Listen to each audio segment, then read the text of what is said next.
एक कथावाचक कथा करके जा रहे थे तो रास्ते में वो भयंकर प्रेत प्रकट हो गया। बार बार इधर उधर उधर प्रकट होता।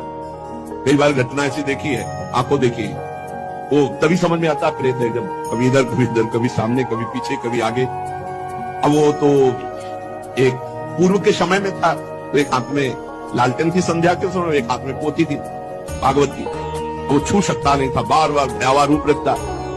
उन्होंने कहा कि हमें लग गया है पता कि आप अधोगति को प्राप्त कोई जीव हो, प्रेत योनि को प्राप्त हो, थोड़ा तो डर लग रहा है हमें, पर हमें तुम छू नहीं सकते हो क्योंकि मैं नाम जपता हूं, मेरे साथ भागवत है। प्रेत ने आए समीप आकर कहा कि डर नहीं लग रहा तो अब मैं तुमसे बात करता हूं, मैं तुम्हें तंग करने नहीं आया।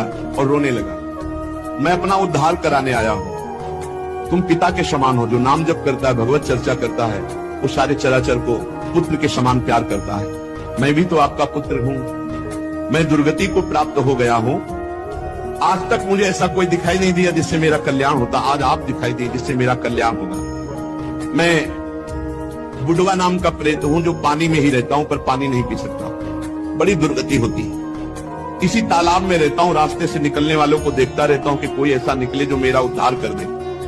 मैंने कभी किसी का प्रेत योनि में कुछ नहीं बिगाड़ा है, परंतु अब मेरा चैन हट गया, अब बहुत व्यथा, बहुत कष्ट हो रहा है। हरिनाम या हरि कथा दो से ही मेरा उद्धार हो सकता है।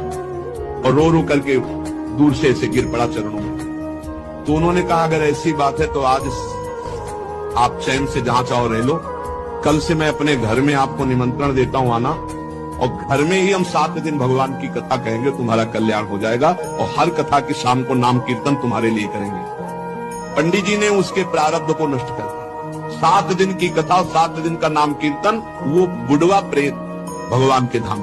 भगवान का नाम और भगवान की कथा ही नारकी योनियों से बचा सकती है। इसलिए सबसे प्रार्थना है, जितना बने राम कृष्ण हरि जपो, राधा राधा जपो। जहां कहीं भगवान की कथा सुनने को मिले विशुद्ध, वहां कथा सुनो। अगर बन जाए तो दूसरे का हित करना, कभी पाप मत करना, क्योंकि ये पाप निश्चित भोगना पड़ता है, बड़े बड़ों को भोगना पड़ता है।